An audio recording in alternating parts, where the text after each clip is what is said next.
here. So then, has it been worth the wait? Well, to find out in this video, I'm going to take it for a drive. Oh dear, I've just broke the speed limit. I'm going to have a poke around the cabin. I would like you to cancel.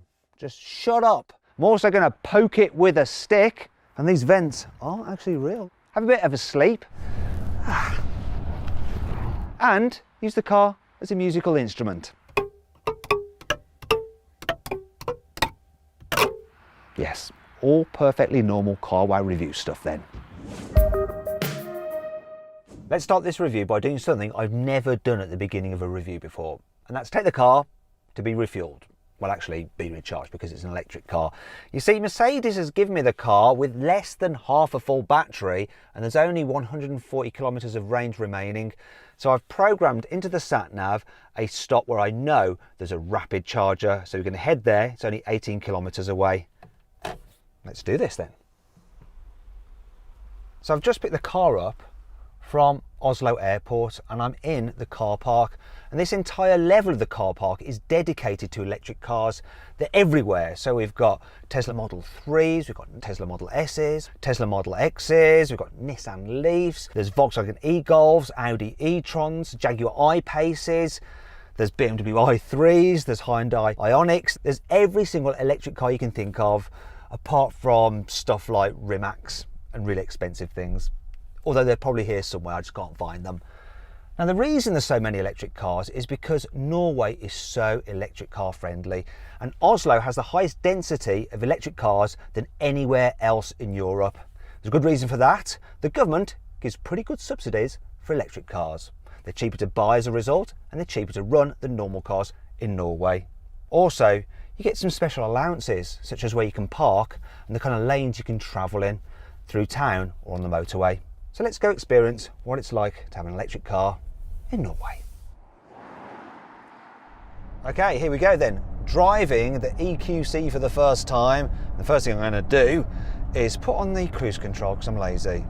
This one's got the full system where it'll keep you a safe distance from the car in front and steer to keep you in lane. Though you shouldn't do that. It's not recommended. It's illegal. So I'll rest my hands on the wheel. Then it's all fine. Now, one of the things about using the cruise control with an electric car is that it's not the best at conserving battery, because it will do that thing where it will brake and accelerate to maintain your speed. What you can do though is go into eco mode, which is what I've done now.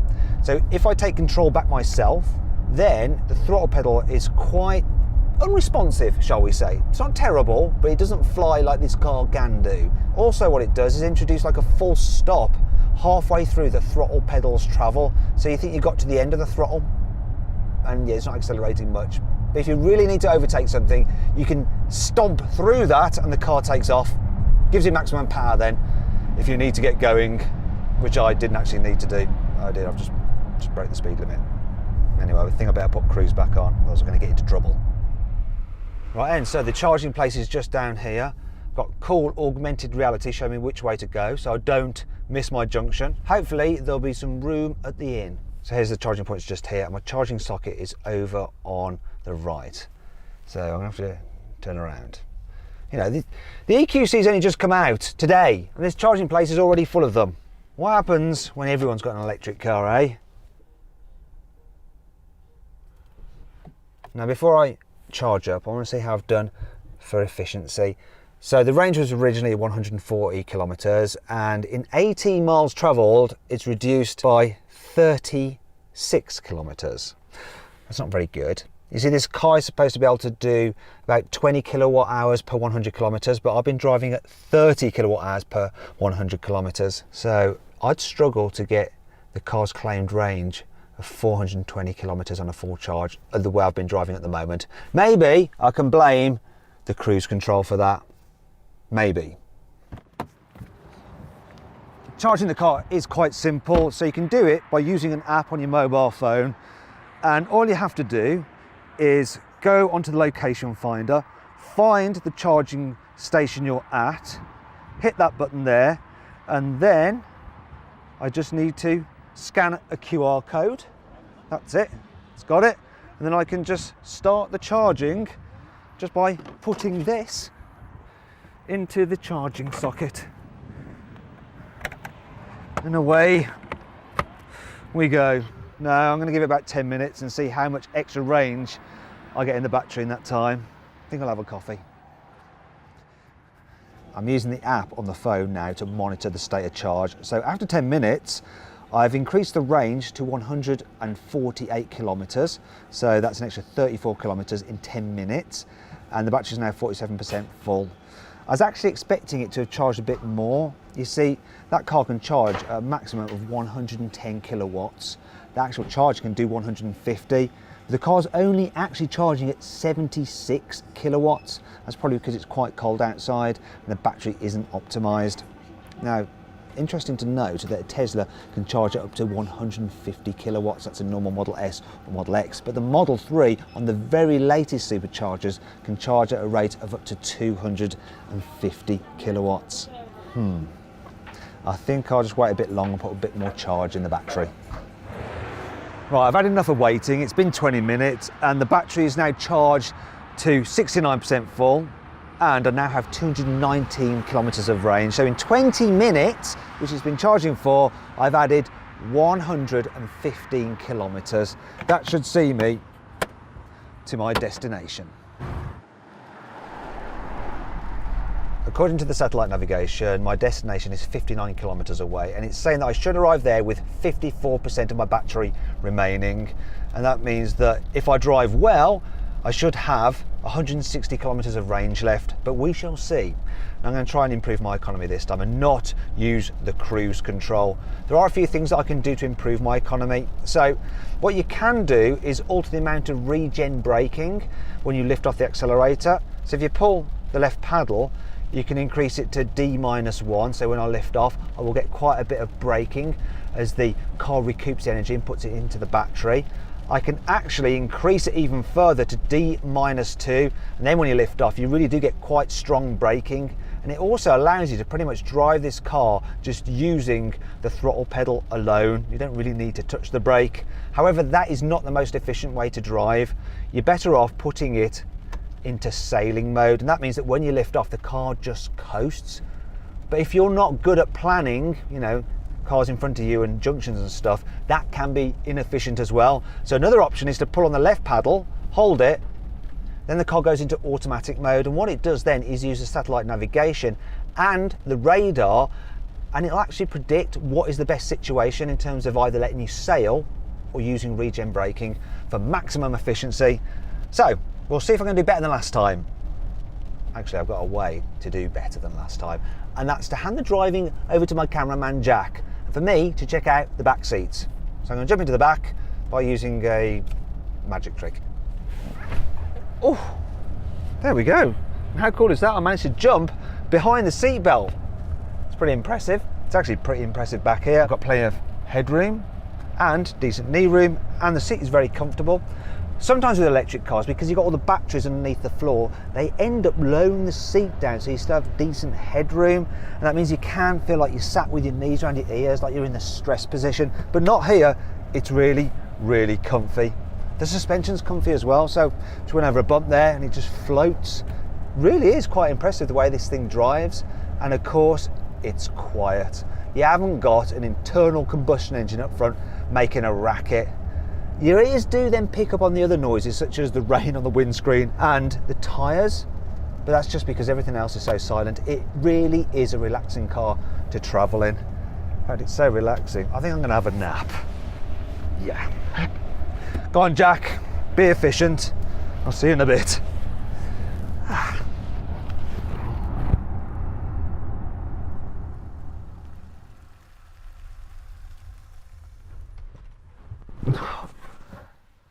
Are we there?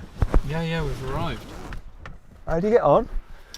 Yeah, it was fine actually. I've got 168 kilometres left. So you did it? Yeah, I didn't think I was going to, but a large portion of the journey was actually downhill, so it regenerated the battery.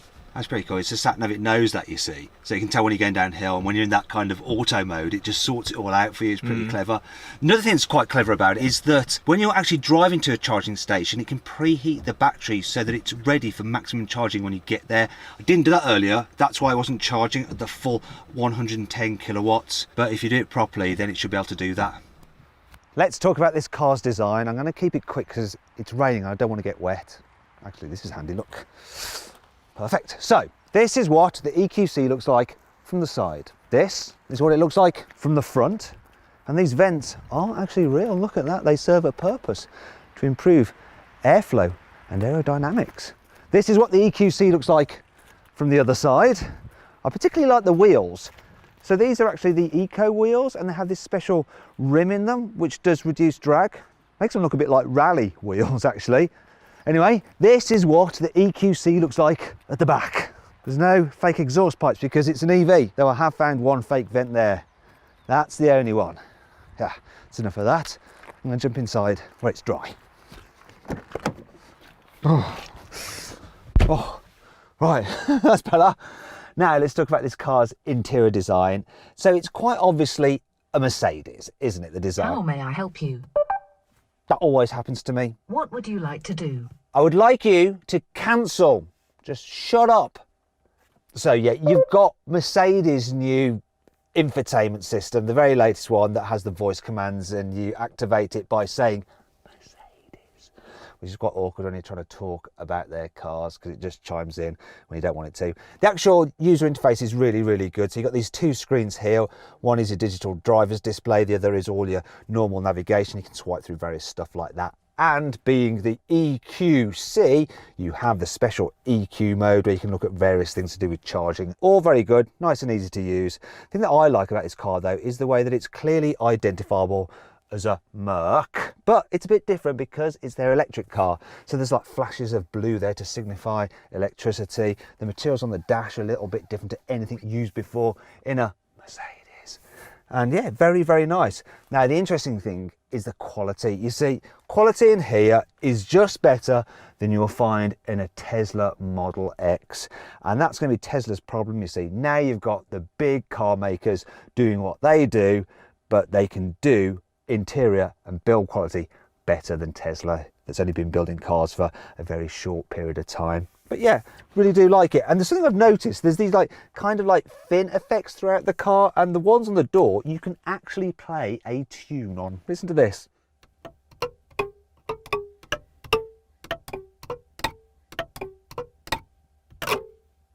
It's like a harp. One that's out of tune, but a harp. Now I know I always harp on about practicality, but we need to cover it off. You see, the EQC's boot is about 20% smaller than that of an Audi e-tron or Jaguar I-Pace at 500 litres, but you can still fit quite a lot of stuff in it, as you can see here.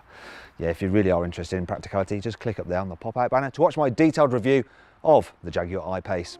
Now though, it's time to get technical and see exactly what lurks beneath the skin of this first ever all-electric Mercedes SUV.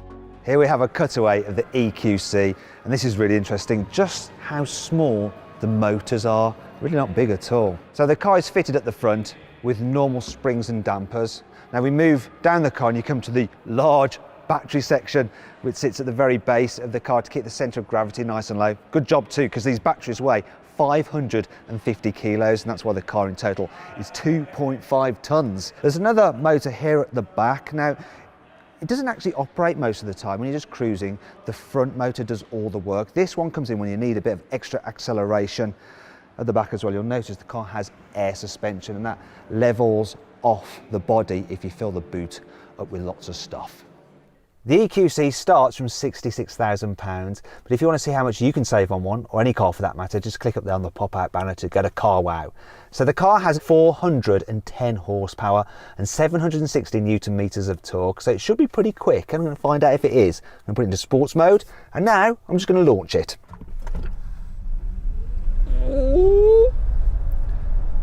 Yeah, that's 100 kilometers an hour. Done. Does it in 5.1 seconds. It's quick enough. Finally, we've come to a twisty road. So I should do what all motoring journalists really love to do, and that's analyse the nuances of the car's dynamic capabilities, which obviously is really important on an electric SUV. So here goes. The brakes are pretty hard to modulate at first, but when you get into the meat of the pedal, they do stop pretty well. The chassis really is quite neutral in its balance. However, it does feel a bit to me like Mercedes. Just wish it would change its attitude when lift off when you really press it nose top. It does start to wash wide at the front. The end of the edges is quite really remarkable. Well, the handling is pretty good. I just don't think it's quite as involving as that as a Porsche 911 GT3 RS. So then, what is my insightful verdict on the EQC's chassis? Yeah, it drives pretty nice. I think we're done here.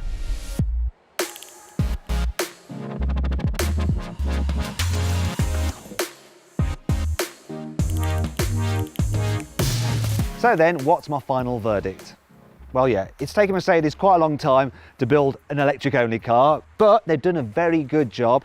It's nice to drive, it's comfortable, it's reasonably spacious as well. It's packed full of technology, and you can get decent range out of it if you drive it sensibly.